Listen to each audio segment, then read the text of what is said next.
The prayers were held at a park outside the Noor mosque, which was a target of the shootings. This comes a day after the government announced a sweeping plan to ban semi-automatic and military-style weapons by next month. An Australian 28-year-old has been charged with one murder following the attacks. Police say further charges will follow. Well, the families of the victims are still trying to come to terms with that attack. DW spoke to the mother of one of those who was killed.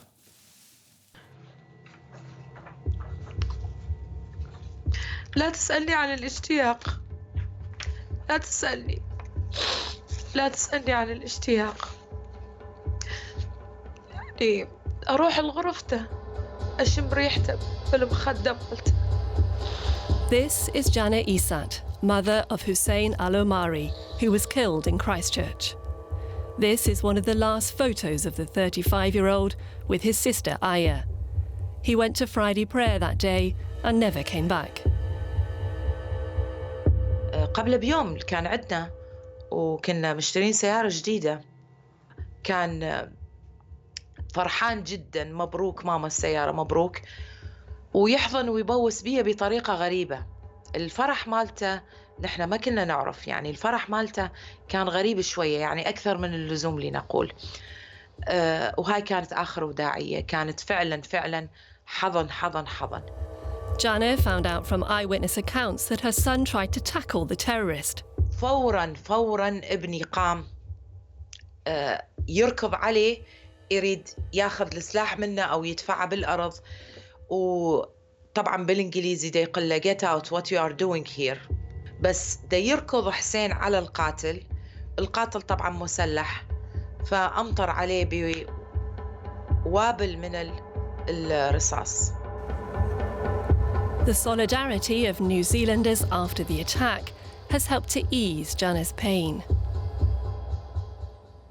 ما معقولة كم هائل من الناس، بحيث حتى مصف ما سيارة ما ممكن، حتى المكان اللي تمشي به لازم من الورد ومن الناس يا الله.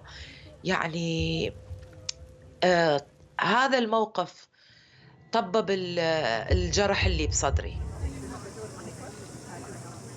Well, those memorials so important for so many people. For more, let's go directly to Christchurch, and DW's Samantha Early standing by for us. Good day to you, Samantha. Commemorations not only confined to Christchurch. Can you tell us about the national moment of silence and what else was happening? Yes, this was truly a national day of remembrance. The moment of silence at 1:30 was broadcast on the major television and radio networks all through the country. The call to prayer, really people stopping nationwide. There were also human chains formed around several mosques right across the country. And the idea behind that was people wanted to show that the Muslims inside could pray safely. There were haka, those very powerful Māori dancers. There were also other vigils. There's vigils tonight as well across the country, this weekend too, and several mosques also opened their doors to anyone who wanted to come in and pray. So a real sense of national mourning and national remembrance together 1 week on. There were also New Zealand women who wore headscarves today as an act of solidarity with Muslim women. Samantha, as a result of the attacks 1 week ago today, New Zealand's government has announced a sweeping ban on semi-automatic and assault weapons in New Zealand. Will this be taken up by Parliament? Has there been any debate on the move? This is really an initiative that has had cross-party support. I don't see any issue at all with it getting through Parliament. It's going to be a very quick process.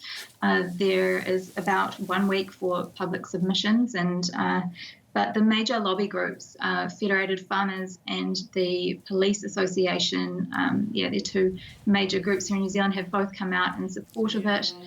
There has been some concern about the pace of the changes, and that was raised especially by the single member of the ACT Party, David Seymour.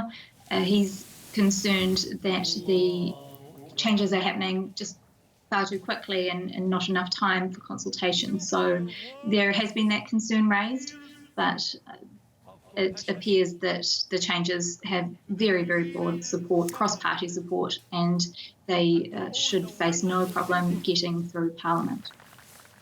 Okay, now, as a result of the attacks as well, there's been pressure on social media. Australia's backing New Zealand's call for a global crackdown on social media after the Christchurch gunman live-streamed that atrocity. What does Prime Minister Jacinda Ardern want to see happen? Briefly, if you could. Well, this week she said earlier this week really what she wanted: accountability in one word.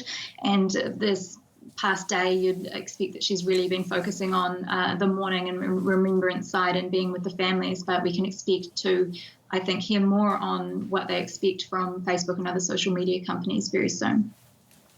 DW Samantha Early in Christchurch, thanks so very much.